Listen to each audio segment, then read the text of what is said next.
I started fishing a very, very long time ago, way back in the 1960s. And when I started to get keen, the first few years, I just went fishing once every year or two.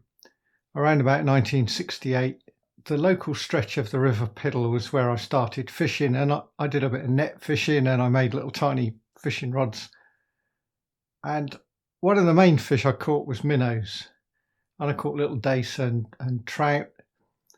And I also ventured with my family up to the Thames near Oxford, and I caught bleak and gudgeon and more minnows.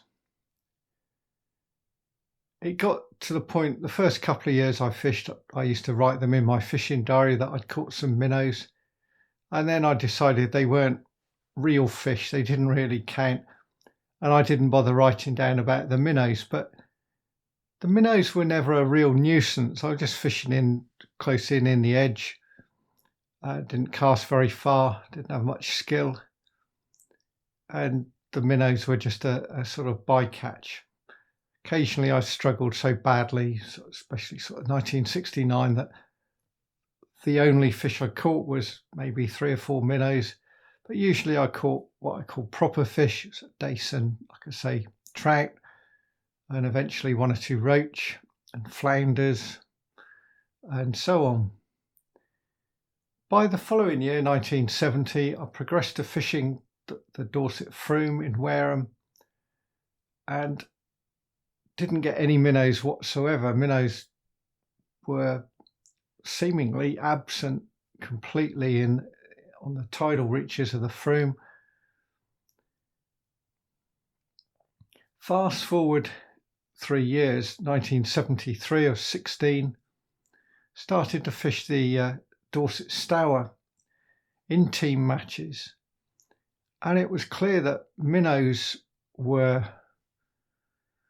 numerous. There were lots and lots of minnows, and you had to find ways to avoid the minnows because generally minnows didn't count in matches on the Stour. They just were barred, and there were all sorts of rules like that back in those days. Pike didn't count, or eels didn't count. Some places didn't count bleak, but generally on the Stour minnows didn't count. And the minnows could be an absolute pest on the Stour when the conditions were right. If the river was a bit stale in the autumn, the sort of dace and roach were off the feed, there was not much flow, and the minnows could drive people mad. If you got your tactics wrong, and it was sometimes impossible to just fish with maggots, you had to fish with casters. We didn't fish bread much until the winter. Occasionally we did fish bread and worms, small worms for a few perch around. But casters were normally the way to get around the minnows. Going into the 80s, this was still a problem.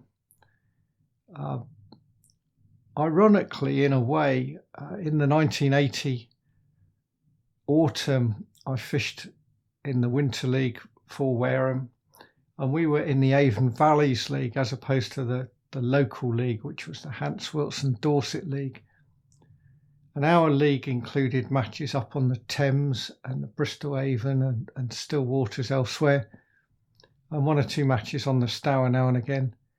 And they did count minnows, which was, like I say, different.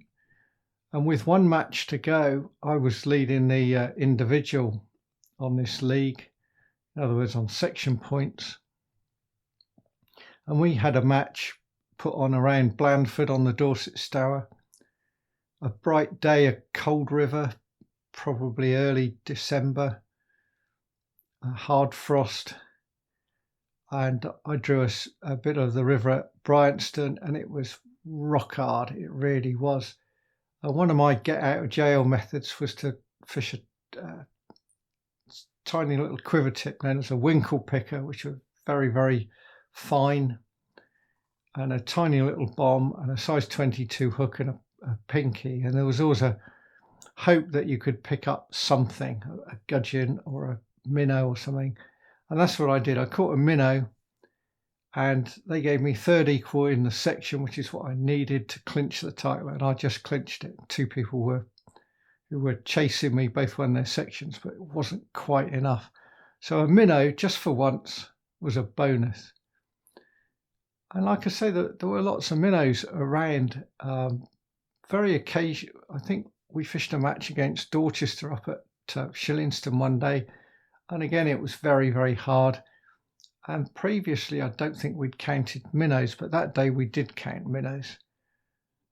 And I had a terrible peg, and I had some pinkies, and I set up a whip, I think, and I had about 200 minnows in the first hour, and they were tiny. They were minuscule little things. And then it just died and nothing. And the only fish I caught after that was a perch of about 3 or 4 ounces. I don't think I even broke a pound. So they were very, very small minnows. And once I'd caught, it's almost like you caught all the minnows. There was just nothing left. A couple of years later, I think we sort of stopped counting them. I don't know, sometimes they did, sometimes they didn't. And we fished a match close. I think I was pegged very close by that. And I had a fairly shallow swim, nice glide. In October, again, this sort of time of year when the river's a bit low and stale. And the minnows were terrible. And I just for once found that feeding 2 or 3 casters a trot, just that, and fishing a stick float with a single caster would get me some quite nice days. So I had about £4 a day for fourth. And the guy downstream of me, some people sometimes believe they could feed the minnows off by putting ground bait in or lots of maggots. It usually made it worse.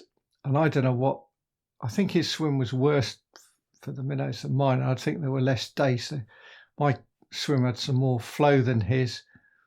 It's shallower and a bit faster. He had a much slower, steadier swim. And I went to have a look at his swim at one point, and his float was in the water, and it was just jiggling with the minnows hitting the float. The float was bobbing with the whatever bait he put on there.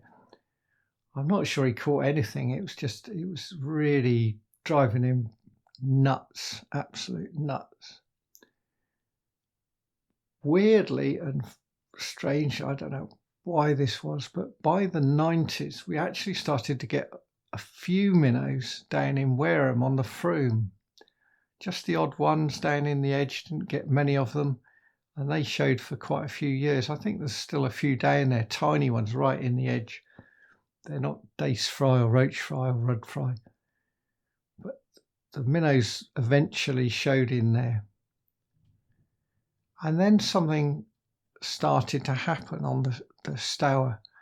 We started to see otters from the late 90s.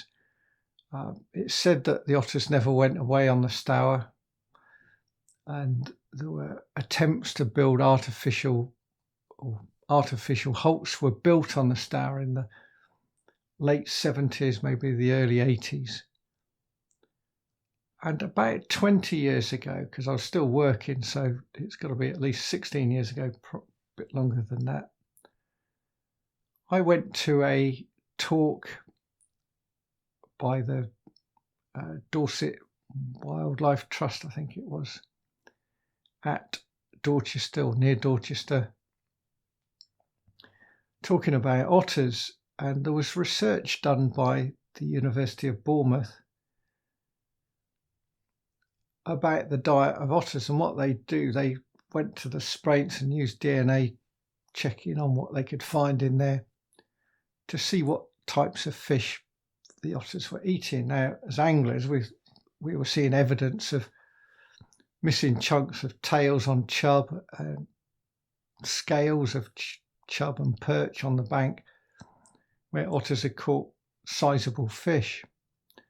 But what they found and what they seemed to think was that minnows formed a very large part of the diet of otters on the Dorset Stour, and there were millions of them in there, absolute millions of them there. Not anymore, there ain't.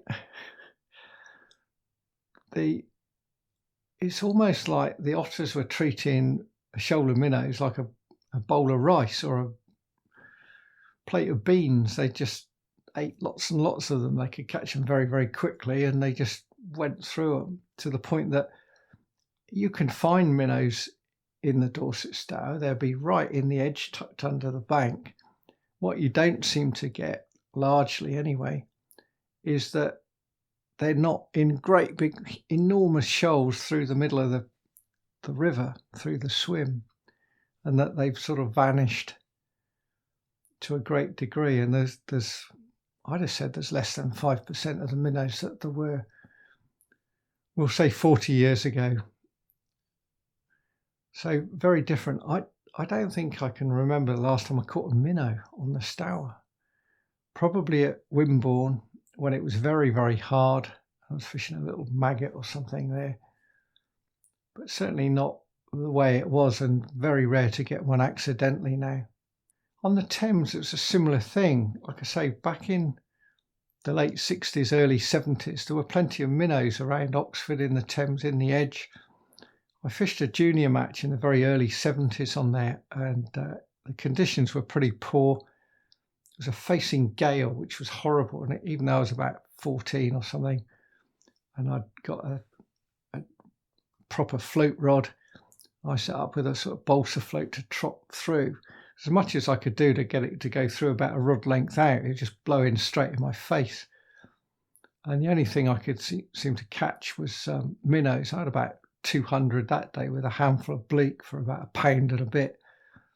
And I just think if I could have cast out a bit further or fished down the middle or something, I might have caught a few dace, roach, gudgeon, bleak stuff and all the rest of it. I'm quite limited in my skills and imagination that day, but those minnows had largely gone by the end of the 70s because there was a great revival of perch in the Thames. The perch had sort of disappeared in the early 70s with perch disease, and the minnows thrived for a short while, and then when the perch came back, they just chomped them and they were gone. That's it for this week. I hope you've enjoyed it. Let me know your thoughts. And until next time, it's goodbye for now.